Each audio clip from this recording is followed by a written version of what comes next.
Good evening. It is Thursday, November 17th at 6 p.m. We are at the District Service Center in Cottage Grove, Minnesota. We would like to acknowledge that the land on which we gather is the land of the Mdewakan Dakota people. Mdewakan means dweller of the Spirit Lake. Our first item on the agenda is call to order. Dana? Eric Tessner? Here. Louise Hines? Here. Katie Schwartz? Here. Melinda Doles? Here. Simi Petniak? Here. Pat Driscoll? Here. Sharon Van Leer is absent. Next, please rise for the Pledge of Allegiance. I pledge allegiance To the flag of the United States of America and to the republic for which it stands, one nation, under God, indivisible, with liberty and justice for all. Next, we have 3.0, approval of the agenda. Can I get a motion to approve? So moved. That was motion by Louise, seconded by Simi. Okay. All those in favor? Okay. Where am I here? The next item on our agenda is 4.0, district highlights, and that will be presented by Julie Nielsen. Thank you. This evening, we are excited to invite Sean Hogendorf up to the microphone to welcome him to South Washington County Schools. Sean is on day 4 as our Director of Communications. He endured his first day of onboarding, where he met a lot of new friends, and then it was Executive Cabinet the next day. And at one moment during strategic planning, he was not the wordsmither, but there were about 30 individuals around him wordsmithing different statements as he was taking in all their feedback and typing information. So we are excited to have Sean join us. I'm not going to share about his experience, but let him do that. So welcome, Sean. Sure, thank you. And this is on, yeah. Well, I'm excited and honored to be a part of South Washington County Schools. Pardon me, I'm going to start that. Vice Chair Schwartz, members of the board, Superintendent Nielsen. I'm excited to be a part of South Washington County Schools. I'm honored for this opportunity. I've lived in the East Metro for most of my life, and I have two children, 2 boys. One's a 5th grader in elementary school, another is a 9th grader in high school, so I sort of see the different sides of of schools and education. I've been working in public schools for about 10 years now. I've worked in St. Paul Public Schools for about 8 years in communications, managing large projects, doing crisis communications, doing some digital communications and marketing, among some other things there. I've spent the last about 18 months in Robbinsdale area schools, also managing some large projects such as transportation opt-in system. We changed our school start times and embarked on a new strategic plan. So I've been sort of doing some of that work. In both roles, I've been very involved in the racial equity work and in different projects that elevated student voice. And so those are 2 things that I really hope to continue to do here. I love working with kids. With 2 of my own, I've volunteered and I'm a coach for baseball. I've coached soccer. I've been involved in sports for a lot of different ways. And it's fun for me to be around kids. I'm excited to get to know our school community and work with the students here in South Wash. Thank you. I appreciate it, and I'm grateful for the opportunity. Thank you. Okay, the next item on our agenda is 5.0, and that is comments to the board. However, we did not have anyone sign up tonight, so we will move right on to 6.0, consent items. All consent items are considered routine and non-controversial by the school board and will be approved by a single motion. Prior to this meeting, board members have had the opportunity to review each of these items and could have requested that any item be moved to an action item for individual consideration. That did not happen for this evening, so can I please get a motion to approve the consent agenda? So moved. Second. Okay, that was motioned by Eric and seconded by Melinda. All in favor? Aye. Any opposed? Motion carries. Next, on to 7.0 information items. 7.1 is a summary of our community listening sessions, and that will be presented by our Superintendent, Julie Nielsen. Great, thank you. Now that our community sessions have concluded, we wanted to provide the board as well as our community with just a summary of our community listening sessions. I think I'm waiting for a PowerPoint hopefully to pop up here. But the first slide actually shows why did we do the listening sessions. And really the listening sessions were an opportunity for the school district to listen and gather feedback from students, staff, families, and community members. And we really made sure that as part of the process that opportunity was given to anybody who was open and willing to come and answer questions, and I'll share what those questions were. Next, how many events were scheduled? Just as a summary, the events that were scheduled, as you can see by the slide, it was following our unsuccessful bond that occurred in August. We gathered feedback through 45 different listening sessions. 8 of those were community sessions, 2 sessions with elected officials, and 35 staff and or school listening sessions. So we talked with our leadership team, and then our leadership team went out and asked those same questions to their school staff as well as their PTOs or PTAs. And of course, in some cases, meetings didn't align and didn't work out, but we had a lot of feedback that was contained on our website. What was the process that the district used for gathering information? First of all of the information was shared on our website. We had it in multiple communications, social media. It was sent out individually by our schools as well. Interested parties were asked to RSVP on the invite and right on the link. And part of that reason was so that when individuals got done with their sessions, they were emailed back to the next day or within a couple of days all of the information that their groups came up with, and then it was posted online. Again, really working to be as transparent with the information that we're receiving. As the board has heard, we had external facilitators guiding the discussion and gathering all of that information. I know there were some comments about, the board should have been there listening. We feel like we're at a point right now where for this first step, that wasn't necessary. We wanted to make sure that we were able to gather honest feedback about the process, about the school district. We know that as we move into the future and talk about future listening sessions, that we will want to make sure that the board is present once we get to the point of having different options perhaps on the table. When individuals came together, they were in mixed groups and they worked together to answer the questions, but really allowing everybody to share their input around the answers and responses that were given. So what questions were asked? I think we're one slide behind, but what questions were asked? There were 4 questions. What did you like most about the original long-range facility plan? We did have copies for attendees so that they could review it. What we know is that a number of individuals really just knew their specific portion, perhaps their school, perhaps a level. So that was a very interesting question. I think people found it helpful to have the full plan visible so they could quickly kind of review and see what those other areas were. What were your greatest concerns about the original long-range facility plan? What suggestions do you have? And there were a number of suggestions that were given that certainly were reviewed, and we will continue to review once we get back into the forming option stage. And then what do you believe are the most important issues facing South Washington County schools? And again, there were a number of great responses given, and those responses were not necessarily connected to long-range facility. They could have been, but they weren't necessarily. So how many groups participated? When we look at our schools, you'll see it broken down elementary, middle, and high schools, but you can see that all of our middle school staff, all of our high school staff, all of our schools, their staff had the opportunity to give input, and that is online. And then 13 of our 16 elementary schools. And then you'll see the PTOs and PTA groups that were also included at elementary, middle, and high school. And then finally, when we think about, so what did that equate to? We did not quantify the number of staff members because every staff member, depending upon are certified or non-certified staff if they attended. And so what we do know in terms of who participated, we had 324 people signed up for the 8 community listening sessions. We know that due to circumstances, some may not have attended, but that was about the number of community members that we had at those community listening sessions.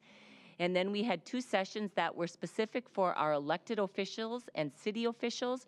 And for those 2 sessions, we had a total of 9 elected officials attend. And then finally, how will this information be used? I will later in the meeting be talking about the survey by Morris Leatherman, and I will connect some of the feedback we received during these sessions to that survey so you can kind of see that connection. But we will be using this information not only for the survey and gathering additional feedback through that survey, but we will also be referring back to and looking at that information once we begin to move forward with what options exist. And with that, are there any questions that the board has as we wrap up and conclude the community sessions? Nope. Okay. I have one quick question, Julie. Sure. Did you did this, I wasn't here at this time, but you did the same kind of process before the last facility planning, correct? No. Or you didn't do listening sessions like that? You didn't, okay. So for different, depending on bonds, levies, we've had listening sessions where people came together to hear the plan. I think it was around the operating levy. But the listening sessions for us, we utilize this method as a foundation and a starting point to gather where our community members were at, and now we'll launch forward. I would anticipate, based on feedback, that we will be doing something in the form of community meetings once we get to the point of having options, where people will come and listen. At least there was overwhelming feedback that people really wanted to be able to hear the plans and provide feedback around plans. Thanks. Anyone else? Okay, so we will move on to 7.2, financial update, and that will be presented by Dan Pyen, Director of Finance and Operations.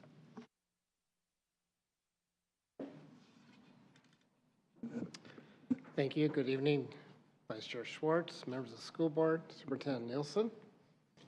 Oops, we went too far. Tonight I'll give you a brief financial update. I did get a phone call today from my youngest son. He's not that young, he's almost 28. He's a deer, and I hit many deers when I'm in my younger days. And I remember back in the 70s and 80s and telling my dad, oh, I hit another deer, and he goes, well, I don't know if you guys remember this, but they used to make these deer whistles you put in the front of your car. And he said, we used to have these whistles on there. I go, do they work? He goes, I haven't hit a deer since. And he goes, but be careful. First time I put them on backwards, and the deer were chasing me. True story. I'll give you a brief financial update of where we are in November. We're in the point of time where we're getting the audit all finished up. Pretty much all done, thanks to our Fiscal Services Director, Chris Blackburn, and her team. And we'll also be doing our Truth and Taxation next week, next board meeting. So far, enrollment so far this year, as of November 14th, we kind of watched this a lot lately. Our student count was about 18,619. I mean, that's going to move every week. It's about, but I kind of take some points in time, and looking back in August, you want to see what kind of barometer August really is. Well, this number is 18 more than it was on August 10th. Putting these numbers projected out year long, as you remember, we get paid for average daily membership, meaning that it's how long kids are enrolled in your district. It's about 64 more than budget, which is good. It's always better to be projecting higher than what we budgeted for enrollment. And that translates to about $670,000 in revenue above what we had budgeted. As you know, we're paid based on daily average counts. That's a simple way of saying it, but like I said, there's not one date of the year the state will just pay you based on your count. It's an average daily membership, and I think people lose track of that, and they get so worried about October 1st. And they do some funding on October 1st, but most of our funding becomes on an average daily membership. And that's why we really don't know what our revenue is until well past the school year. Like I said, the final counts aren't really calculated until next fall. We know that enrollment drives the budget, and we've seen a steady increase, for the last 10 years. And if we go back just about 5 years, we can see that we've increased about 600 students in the last 5 years. We generally increase, between 0.75 and 1% a year. We're seeing that we were on a steady upturn up to 2020, 18,754, and then we had the COVID drop.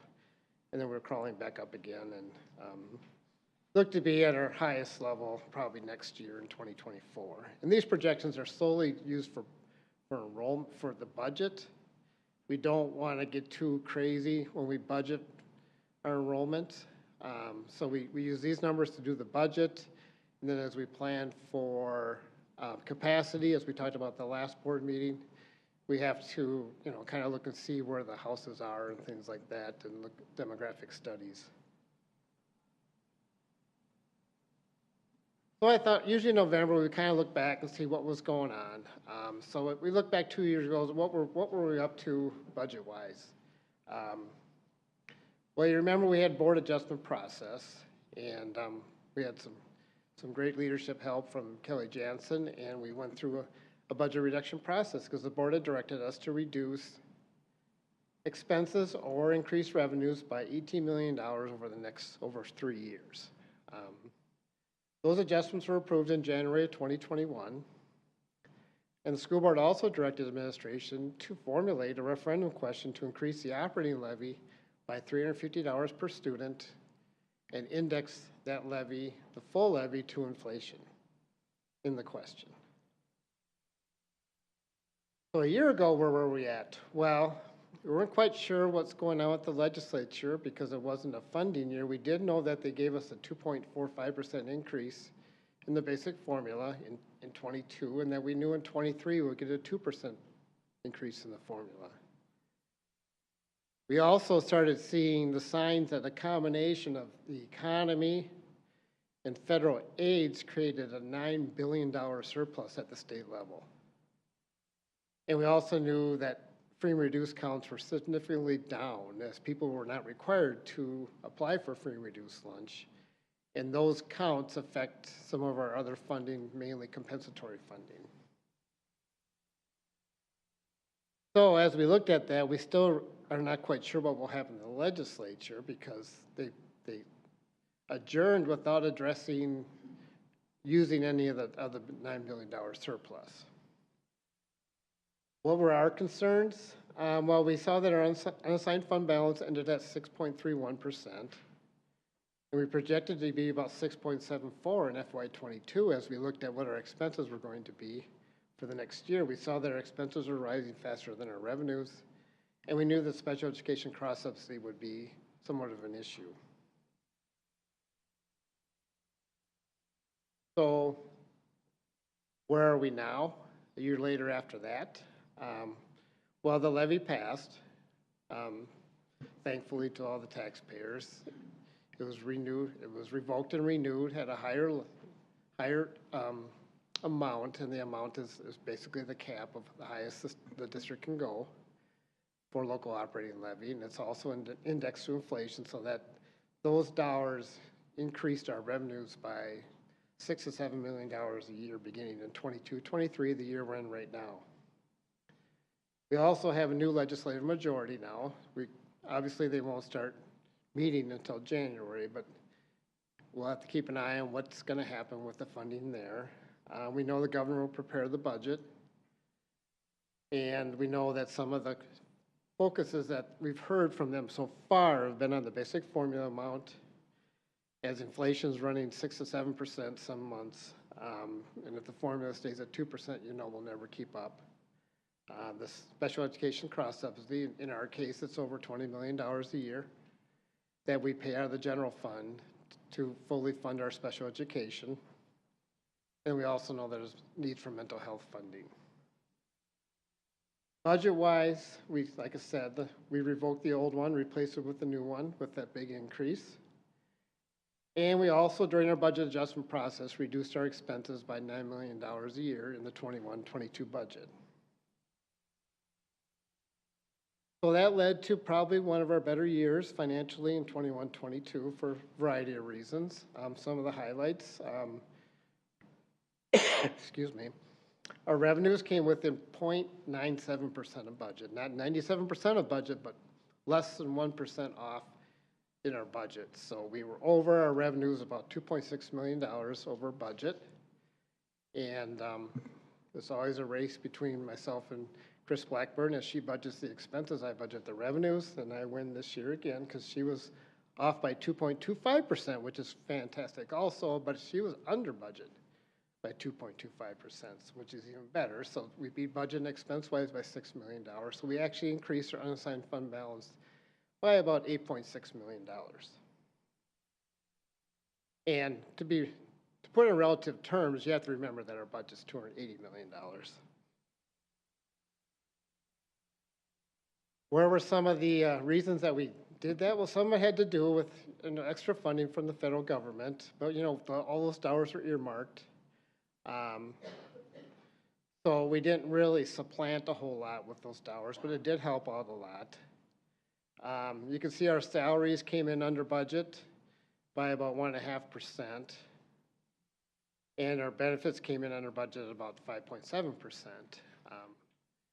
One reason the salaries came in under was because a lot of the positions that we have out there are not filled, and that is a workforce issue.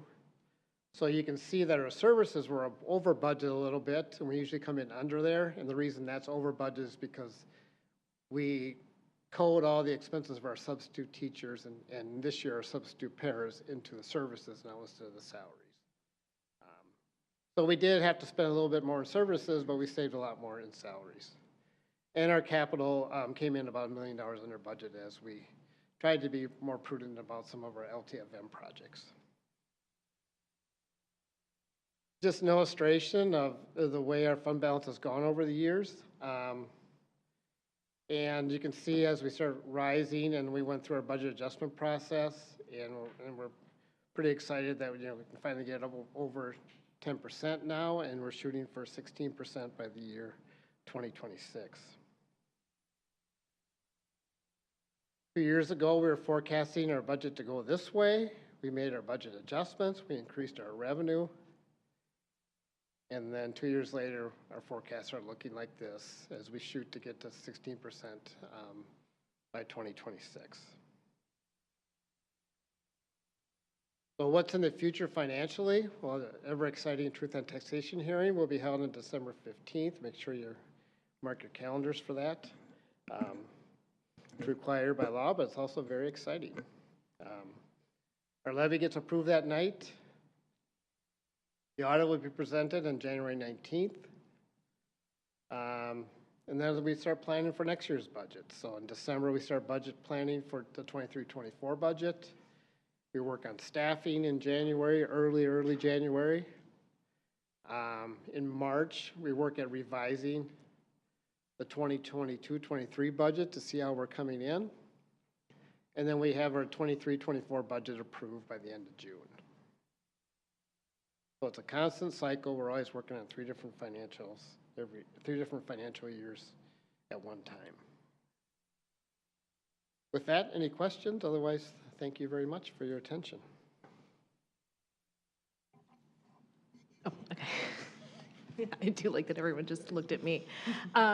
So Dan, I had a couple questions. Well, first of all, I'm super excited about the fund balance being above 10% because after having spent many years on CFAC, being able to see the work that you've done is incredible. I'm very excited. Julie told me the other day and I was very excited. So the one question I had was, is there anything that the projected fund balances, that takes into account the increase in the more expensive expenditures versus what we're going to get in for revenue, correct? The fund balance projection that you have here? Projected for this fiscal year? Or the out years? Yeah, it's generally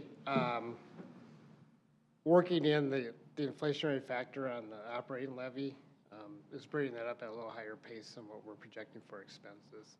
Okay. But it's real hard to project too far out, but we generally use about 3% on salaries and benefits and try to keep our services and supplies down to about 2%. And it's not just the wages going up 3%, it's factoring people that retire, then come in. And I probably told you this a million times, but you know, when a teacher retires, they're usually leaving at about 85 to 90,000, or 80 to 90,000 as a salary. And they usually hire somewhere between 45 and 55. So you have that gap that helps your expense side. So you can have the same number of people, but your salary expenses will go down. I got to figure some of that stuff in too. Okay, But in general, it's an average of that. okay. So as we look at the revenues, you know, we are just only using 2 and 2 for next year, but we'll know a lot more as we watch what's going on up there. So a lot of people are going to be waiting a lot this year to look at their budgets. Okay, yeah, and that was the other question I had was, do we have any sort of hints legislatively from our local electeds about what may be coming in the next biennium? No, not really. The local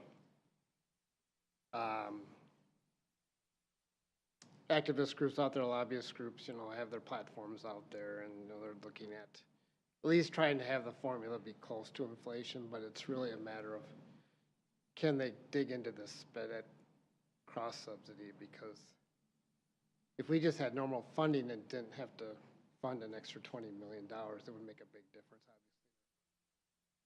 So we'll just kind of, I don't know anything right now, just kind of taking a wait and see for a couple months. I think everybody's just going to take a deep breath until after Christmas, and then we'll see a lot more action.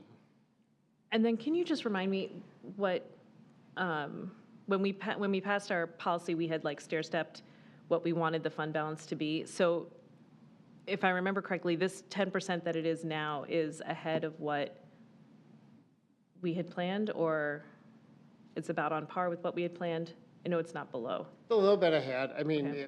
at this point, I don't bring my sheet with me that I did for our superintendent, but I think we have to do about a 1.5% increase each year. Okay, Albeit it's 1.5 times 280 million, so it's still some dollars out there, but it's better than having to do 2% every yeah. year. Oh, for sure. That's all I had. And I think that while there's an excitement looking at a fund balance going from, you know, years ago to 1.2 or whatever we were at to being at 10, it's still not a yes to everything. And I think that has been the toughest part, and the monitoring along the way. After you make $10 million or $9 million worth of reductions, it's still not an open door to say yes. And while the COVID dollars we've talked about were helpful, one-time dollars, any people we put into place, we knew that at the end of this year, those positions would go away. And what we've already heard is, oh, those people are valued, those are helpful. But budget-wise, we can't sustain. We know that anytime we add a program or people in, there's always value. And so I'm excited too that we're at 10%, but I know that to get to 16, to have a better bond rating, that's gonna take continued patience. And you know, my line is when people talk about additions to our system, which I value high quality things, is what are we willing to give up? Because when we prioritize, it all can't be a priority. So that is a common question that you hear me asking executive cabinet members. Christine is back there saying, Christine, I say it. When ads come to the table, what are we willing to give up? Because we're still at a point where we can't be adding in the system. Dan, one quick question, just to kind of remind people, when we get to a 16%, how many months is that in reserves for us to function if the state would have to pause funding like they've done or anything like that? 16.6 would be 2 months. And we were down to at one point like 2 weeks, wasn't it? Yeah. Okay. Any other Down to questions? 6 days, I think, at one point. Yeah. 6 days. Yeah, well, 8% would be 1 month, so just a little bit over a month, 10% would be. Anyone else? No? Okay, so next is, or thank you, Dan, sorry. Next is 7.3, community survey information, and that'll be presented by Superintendent Julie Nielsen. Thank you. We talked about the community session, so now we're moving into, of course, Dan mentioned the demographic study, which I think the board and the community is aware that we're updating that. But the focus of the report tonight is on that community survey that will be conducted by Morris Leatherman. To remind the board that when we first originally talked about the survey, that the cost for that survey was $28,000 and additional questions cost $200. Right now we have up to 70 questions. We will be reviewing that survey in its entirety tomorrow to take a look at those questions. When asked about the number of people, we will be surveying as a district 400 residents plus what they're calling a parent balloon of an additional 250. So that will be a total of 650 individuals within our school district. It will be a random sample of cell phones and landlines, and the results overall and from the parents should give us a sample that will be projectable by plus or minus 5% on the responses that are given. When I looked at the survey, we looked at the listening session information. We talked with the person doing the survey, and there were a number of questions that we came up with in response to what we heard at the listening sessions. So just to share a couple. One of the things we heard was the district's utilization of space. To change boundaries, or you have enough space at the elementary, use your existing elementary schools. And so we heard both things. So one of the questions, actually two of the questions that we'll be teasing out will be around boundary changes. How important are they? Very important, somewhat important, not important. As well as another question that talks, at least at the elementary level where we know we have space in the district, how important is it that students go to school within their own communities? And we've heard both. We've heard we should just move kids to the schools where there is space, and no, we want to stay in our city. So that is a question that came as a direct result of listening sessions. We will also be asking a question about how much would you be willing to pay in additional property taxes. There will be a number of different selections, and what we really want to gauge is where are our residents at when it comes to any proposed property tax increase. There's a question drafted right now.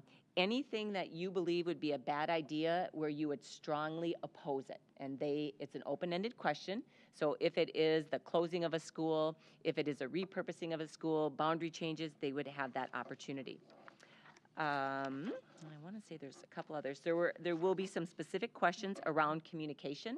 We heard that communication was not broadly done, which I think the board knows we did not do a community mailing out to residents. So there are some questions around communication as well as decision making. So when we got to the final decisions and the final plans, an example, I disagreed with the solutions being offered by the bond. And so there's a number of questions as part of the listening sessions that we used information there to draft questions that will now be asked to our larger community.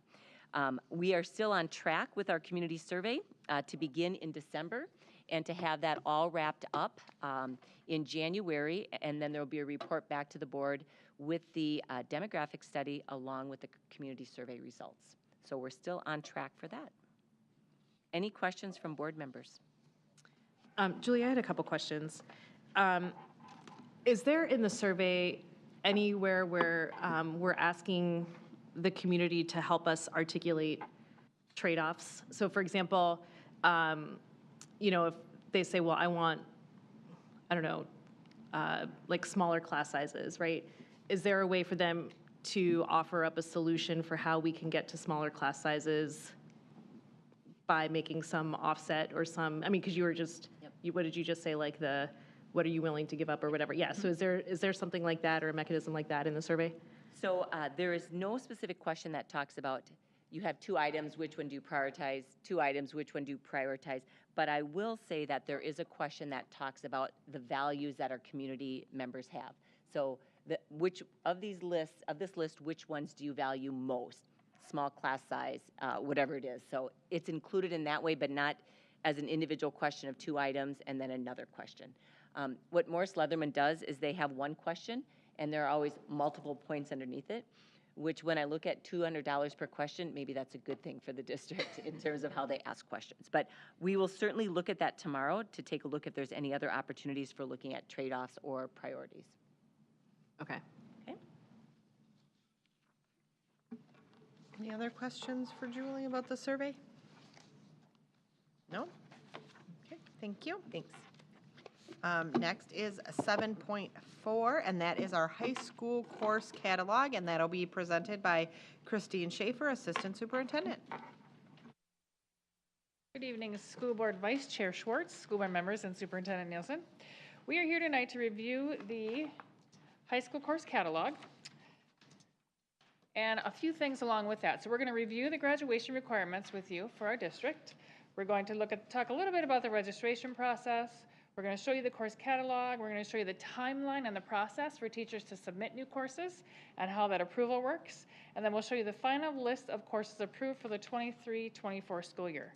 Before we get to these graduation requirements, I just want to explain why we do this so early in the school year. So in December of each school year, high school counselors start talking to students about registration for next year. So they get the course catalog out, they start visiting classrooms, they go to the middle schools, they talk to the 8th graders. They have lots of sessions around high school registration so that we are done with students registering by the end of February. So it needs to be done by the end of February as we move into our staffing for the next school year. And so that's why we come to you this early with our course catalog, because that timeline moves. We start right away at the beginning of the school year for the next year. And so our graduation requirements, as you can see up here, 4 years of language arts, 3 years of math, 3 years of science, 3.5 years of social studies, 1 trimester credit of health and phy-ed, 2 credits of fine arts, and 22 elective trimester credits. As you can see, 4 years of language arts for us is 12 trimester credits because we're on trimesters, for a total of 66. So those are our graduation requirements. So with that, I am going to now introduce Dr. Tia Klassen, our Director of Secondary Education, and she's going to go through the course catalog with you. So, good evening, Vice Chair Schwartz and members of the board. Our course guide is the tool that students and families get to help guide them in the course selection that they want for their year and all 4 years. Last year it went online for the first time. Yet we still have physical copies for families as well. So this is our timeline. Each year we have a process and a timeline for new course proposals. Teachers spend some time listening to their students and what it is that their students are asking for as far as things that they want to learn, and they create course proposals to help fill that need. October 24th was October 19th was when the new course proposals were due. They fill it out in a Google form and it's sent, and we populate a spreadsheet. October 24th was the first time that the team got together to review the course proposals. Our team is all 5 high school principals, along with Assistant Superintendent Schaefer and myself. I take that feedback and I work in a document. I create a guide, a course guide that is sent to principals and counselors for review. And so if you take a look at my desk right now, you'll see a stack about this high of all the feedback that they've given me for the course guide. When we take a look at the new course proposals, we do utilize a rubric, and we have discourse, and I'll talk about the rubric in just a little bit. Thank you. To take a look at each quantitatively, but also discuss the courses themselves. And then obviously we have family information nights in January and registration in February. So these are the course proposals. I'm not gonna read every single one of them off, but if you notice, a majority of them are online courses. And we have quite a few students in taking online courses, and I'm just going to give you the numbers right now. As of the 10th of November, we had 33 full-time online students.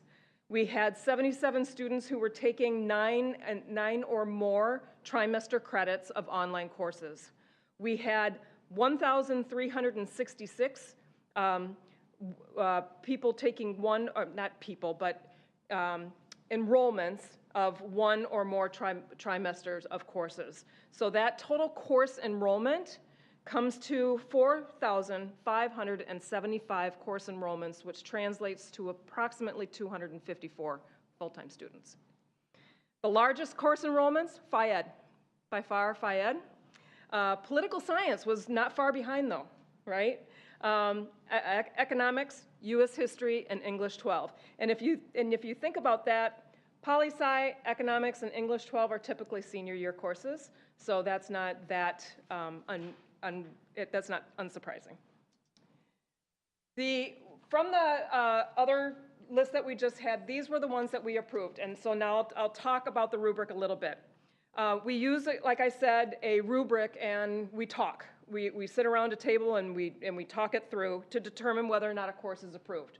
The rubric is used, each course can be scored in several different categories, from -1, meaning the course would have a negative impact on the student's trajectory or whatever, to 2, which means it meets the criteria. And so the different criteria that we have, that we go through, system support. Do all of our principals know that this course is being proposed? Does teaching and learning know that this course is being proposed and the principals approve of its submission? The course responds to an identified need for students. It supports strategic plan priorities. The course proposal is written through a culturally responsive lens and specifically addresses an opportunity gap, which can mean, an opportunity gap can mean we need more of this type of a business course, for instance, right? That it's an innovative and creative offering. That it has sustainability, which means teacher duplication is achievable. And also that it's sustainable and that its financial resources are available. So with that rubric, 5 new online classes were approved, and seeing the interest in the students taking online classes, that's not surprising. And they want additional electives as well. One of the courses that was approved, as you'll see here, was the Earth and Space Science course. That is a new science course for 9th grade to align with the new standards from MDE. Course name changes. We had an Avid Summer Art course. We wanted to make sure, going back to teachers being able to teach the course, we changed the name to Summer Fine Arts, which means that it could be a multitude of courses, but that it would still make sure that students were getting the right fine art credit. Prep AP Chemistry to Honors Chemistry, that name change was just more in line with what the course was actually offering. Political Science to U.S. Government and Politics, that was aligned more with the coursework and MDE requirements. They need a government course, and it just to be perfectly frank, most districts call their government course U.S. Government. Fine Art Photography became Fine Art Photography A because we have Fine Art Photography B. And Graphic Design, for the same reason, became Graphic Design A because we now have Graphic Design B. There will also be some changes to special education course names just to align better with transcripts and what it is that we're calling the courses, and that there were some courses that were named differently at different buildings, and we're just bringing that into a more consistent name change offering across buildings. And that's everything. That's your course catalog. Questions? Yeah, just one. As you're looking at and approving new courses, is that typically a shift in teaching staff or an addition of teaching staff to offer these? It's a good question. I'm just thinking of the ones we have right now. It's not additional staff. It is a staff offering additional sections of something. Mm-hmm. You have a question too. As far as the online program, do you have any information to, I guess, determine why the students that are in the online program are in the online program? That's a really good question, and one I asked Principal Faldy today, actually. And it's a myriad of reasons. You know, there might be life circumstances where the flexibility of an online schedule keeps the students in school, and it makes it easier for them to attend all of their classes. There's some mental health reasons for students wanting to go online. Those were the two things that he gave me, but they are, I've asked the guidance counselor about this before too, and they are actually tracking reasons why students are choosing online. Is there a predominant reason, or? Not really. Okay. Yeah. When you say mental health, can you be more specific? I can't. And I wouldn't even presume to. You know, every student has a story, right? And so what, you know, they want to go to school, they want to get their diploma, they want to be successful, and they're choosing ways that they can be successful. So I wouldn't presume to try and answer that one. Sure. I can answer a little bit. I think, too, one of the bigger reasons, my own daughter takes an online class at the high school, is flexibility in their schedule. So if she takes an online class in the middle of the day, she's got a period where she goes to media center, she can hang with her friends, and they can do their homework together, and it's very flexible. And so when we think about mental health, I mean, that's part of mental health, having flexibility in your day. True. So I think that is a big reason as well. And it's also for when kids have athletics and activities after school, that there's some give and take. And I think what we know is that there are a lot of kids taking one course or a trimester. And what did you say, 6 or 7 that are truly full-time? 33. Oh, 33 total. 33 What was total the 6 or full-time. 7? There were 77 that are 77 course enrollments that are 9+ trimesters, a chunk. So they're taking one or maybe half, and then there are 33 students who are taking all. And we did have students come from other districts to join us. Yes, yeah. And the other thing right now that we just found out today is that all of SoWashCo online courses, their core courses, so the core, you know, math, science, social studies, language arts that they're offering, they're full. So we are starting now, we have waiting lists. Sometimes students have another class they want to take in additional to the 6 classes. Yeah, so my daughter is taking online English because she couldn't fit it. Like, when English was offered was not when she had a free period. So she just does English at night. Can you remind us of the new science standards and how, so for example, if you are a student or the kind of parent who likes your student to take lots of science classes, you know, online AP Environmental Science, I think, is the 4th AP Science class we offer as a district. So is it possible then for a student to meet the state standards and take 4 years of AP Science, or how do they fit in the Earth and Space Science, or what other requirements there are for the state? Right. So the new standards, the reason that we offer Earth and Space Science at 9th grade is due to the fact that the state determined that the shift in the middle school, so earth science that used to be taught in 8th grade is now being taught in 6th grade. Physical science is being taught in 8th grade. And they did that because they determined that earth and space science was not a focus of much of high school science. And so now we have earth and space science at 9th grade, where they would have, you know, before they would have gotten it. Now they're getting it in 6th grade, so they have it in 9th grade. We're offering an honors earth and space science course, but there is no AP earth and space science, and that course is required. Those earth and space science standards are required for graduation. So when you do that, then you have life science, so biology, which is also required, and then either physics or chem. Students can double up on science classes as they matriculate through high school, and many do who are really, really interested in science. And you have to also remember that the state legislature recognizes CIS, AP, and IB as beyond state standards. So if you're taking AP courses, you are already beyond those standards. And so the state standards, you'll find a lot of the state standards in there, but they're not beholden to the state standards, if that makes sense. They're beyond them.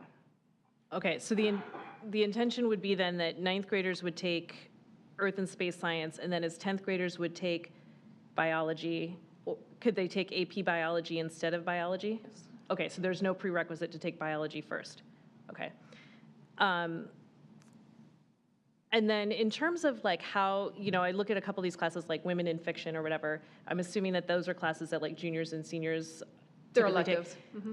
Are a lot of the classes that teachers or staff recommend, are they student driven, or do they hear from students that this is something that's missing? And how does that like work with whatever state standards there are and kind of address those needs? Right. So, yes, a lot of our business classes really have been student-driven. Christine and I were just having this conversation. Women in Fiction was one of them. We work with the teachers as they're creating these courses. So like Women in Fiction, right? There's a whole lot of the standards in English that are going to be able to be satisfied in that course. And so then if they pair that, that's a one trimester class. So, you won't get a year's worth of standards in a one trimester class like that. But as students parcel out what it is that they're going to take, then that's how that all plays together.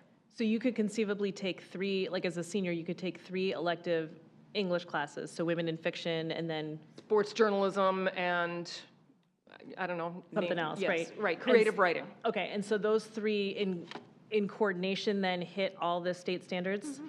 Okay. The English standards, it's nice with the English classes because the English standards are, they're replicated. They just go into more complexity year after year, but they're relatively broad, right? So it can be satisfied, like when you're talking nonfiction and you're writing, and you're in a sports journalism class, there you go. One more question. You mentioned, and hopefully I word this correct, but you mentioned that one of the rubrics for determining if a class proposal will be adopted is whether or not it's culturally responsive. Mm-hmm. Can you explain what that is exactly? Yeah, culture means a lot of things, but we want to make sure that students that the students, that they see themselves in the courses that they're taking, that they see themselves in the materials, that they're making sure that it's something that is engaging for a high school culture, for a high school teenager, that they're learning about one another, I guess is a really good way of saying it. And learning about one another, learning about who populates our community, who populates our world. Sure. Is there a metrics? Is there a system for determining, yes, this class meets that criteria, but this one doesn't? A lot of that comes in with the course description. So when you submit a course proposal, you have to write how this is going to satisfy the needs of the students. You have to write the description of the course and basically what the students are going to be learning about and doing in there. So I wish I had a description memorized right now, but and that's where a lot of the discourse comes in, when you've got 6 people sitting around the table taking a really deep dive into all of the courses and what they're doing and what they're asking and what they're proposing for students. I don't really know how to say it the right way, but you get a feel for what the course is going to be offering for the students. Sure. Is there anything that says that that's satisfied by the direct, like, syllabus topics or subjects that are going to be covered in the class? Does that make sense? Are you asking whether or not, like, are you asking me when they submit the course proposal, do they have the entire year-long sequence of units figured out in their head? Yeah, yep. No. Okay. No. So when is that determined, or who's that determined by? The teacher. the teacher themselves. There are a lot, I mean, you know, we in teaching and learning have sat down with teachers, you know, working through different courses that they were offering. If it's not something that is, you know, like, for instance, an AP class, you know, the syllabi is determined and approved by the College Board.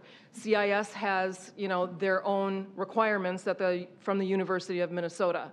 But the majority of our courses are you know, the scope and sequence. Well, the scope and sequence, for instance, those are the standards, right? And that's what our standards and instruction review cycle, when a content area goes through that, that's what we're building out.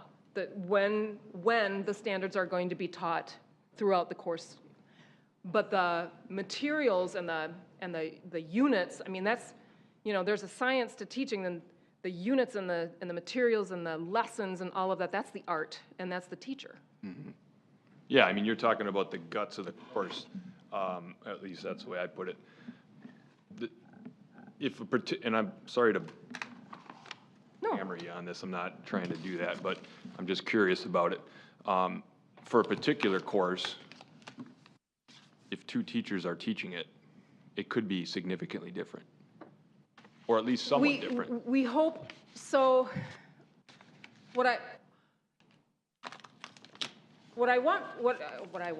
what we want through the standards and instruction review cycle is consistency with with the standards that are being taught. Like, I'm going back to the standards, right? Because that's what the state is asking students to know, understand, and be able to do.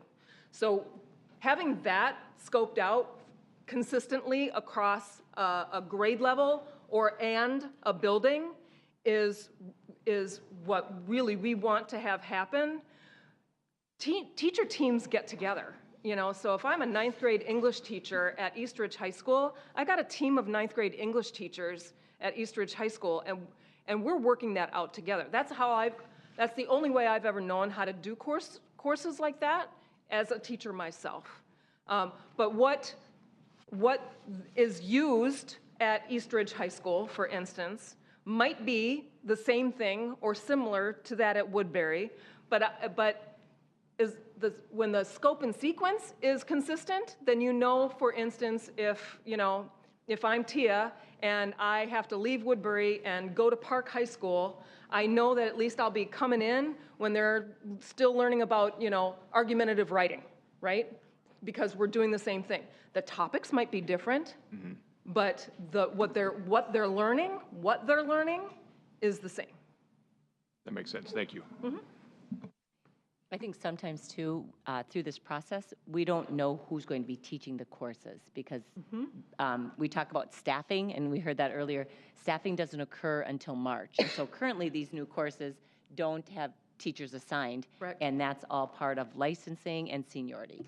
Yeah, and thank you, Superintendent Nielsen, for saying that, because last year when we opened up SoWashCo Online, we had to have a whole lot of courses proposed, and we had to tell the teachers, please propose the courses and work through that whole course proposal, knowing that you are not guaranteed to teach the course. Can I ask another question? So with these online classes, so the idea is that, you know, you're across all the high schools and you can take online whatever. How do we cap those classes? Like how many kids can be in those classes, and then what do we do? You said we're running a wait list. I mean, I know we are running a wait list. My child was on the wait list for gym, so I know we have an online wait list. 40? Yeah, they're capped at 40. They're capped at 40. Okay. And that's in legislation that they're capped at 40. Okay. Online. And that's bigger than what the majority of our classes in person are. Yes. Okay. Do we anticipate that that's going to pose an issue for the teachers or for the students in that class, that those classes are a little bit bigger, or do we think that it should all work itself out? You mean if the classes are at 40? Yeah, at 40 versus like, so if, you know, online English is at 40 and, you know, English 12 in the high school has like 28 kids in it, you know. Yeah, but you have to remember, the online classes are asynchronous. So the teachers aren't getting on with the students every day. So there's a lot more flexible time for teachers to work with students individually and to work in small groups. So It's not kind- been an issue. It's kind of comparing apples and oranges, really, because the whole structure is different. So, but the teachers know this, that the online classes through legislation are capped at 40. And the students, I don't know, I would love to go talk with some online students as to, can you guess how many kids are in your class? They might not even know.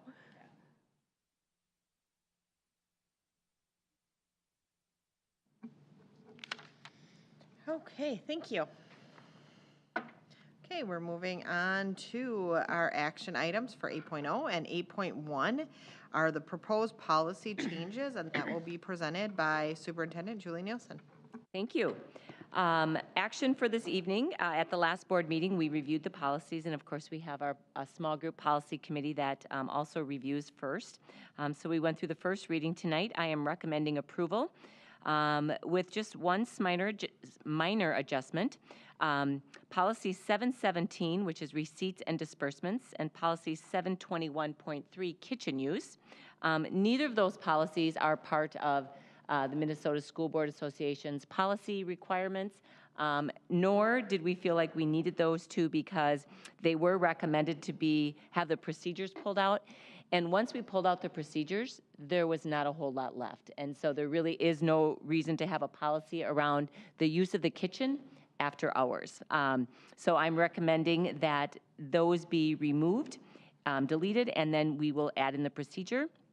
And then just in terms of, for the community, policy 716, employee recognition, there were two minor edits, including the increasing of the monetary amount, and 801.4, conducting bond campaigns. We added some statutory language. Otherwise, the other policies presented this evening, there were no proposed changes. Okay, thank you. Can I get a motion to approve the changes? So moved. Second? Motion by Simi, seconded by Pat. Is there any discussion or comments? Nothing? Okay. All in favor? Aye. Opposed? Motion carries. And we will move on to 9.0, and that is our superintendent's report. Maybe I'm sitting up here looking just a little more jazzed than normal, but we actually had 30-plus kids in this space today. And there's something about kids, for me, that brings great joy. They are smart, funny, and when they walked in today for the first time, our student ambassadors, they were quiet, which we expected. You know, they walk in not knowing anyone, and by the time they left, they had met their table friends. Our elementary kids got to look across and see the high school kids, which eventually they'll be interacting with at different meetings. So today we had our first student ambassador meeting. Our kids are great. We're going to have a conversation about having kids join the board meeting so they can share their experience and kind of what we're working on. But I wanted to share one thing. Our strategic planning group, we've talked a lot about our desired daily experiences for staff. Parents have reviewed statements, as well as students. And there was a point in our work where the adults with our strategic planning group, we were doing some revision work to our student statements. And we decided partial way through that, like, these are the student statements. Let's have the kid voice in them, because we tend to turn big words that don't sound like kids. And so I wanted to just share one example from today that I thought was extremely moving. I was with an elementary group, and we were talking about the word inclusion and what that meant. And all of the students in my group, I think there were 8 to 9, 10 students, they were sharing different input around these statements. And the statement had the word inclusion. And one of the elementary students said, inclusion was using my voice to help others in the world. Now, I thought we could certainly use the word inclusion, but from a student perspective, inclusion was using my voice to help others in the world. And so I'm reminded daily when I interact with kids, they are absolutely profound, and we are in good hands. So it was a joy to have our kids here. The assistant superintendents helped facilitate that meeting. Our kids are just fun. So it was great to have them, and we look forward again to inviting them back to our board meetings. Last week was a busy week with plays at Eastridge High School, Woodbury High School, along with Veterans Day. Veterans Day celebrations in South Washington County schools are definitely a highlight. Absolutely beautiful programs put on by our high schools, and really to commend and show appreciation to our veterans. We also held a key communicators and ambassador meeting for the district. And that group is made up of our 9 advisories.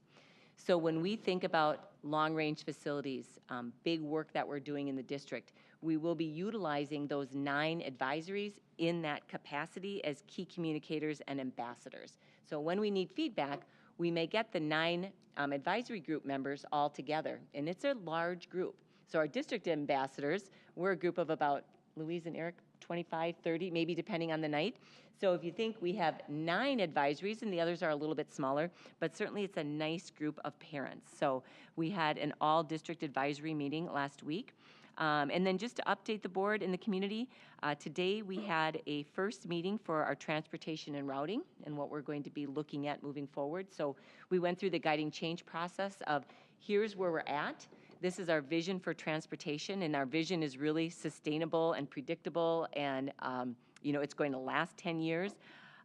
So we started that meeting this week, as well as looking at the 23-24 calendar. So both those meetings were held today. Thank you, Julie.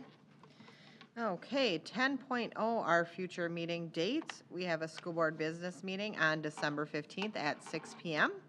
And then we will have a workshop meeting on January 5th at 6 p.m. And then followed by the business meeting starting at 6:30. All meetings will be held here at the District Service Center. And then finally, we are at 11.0, and we are adjourned.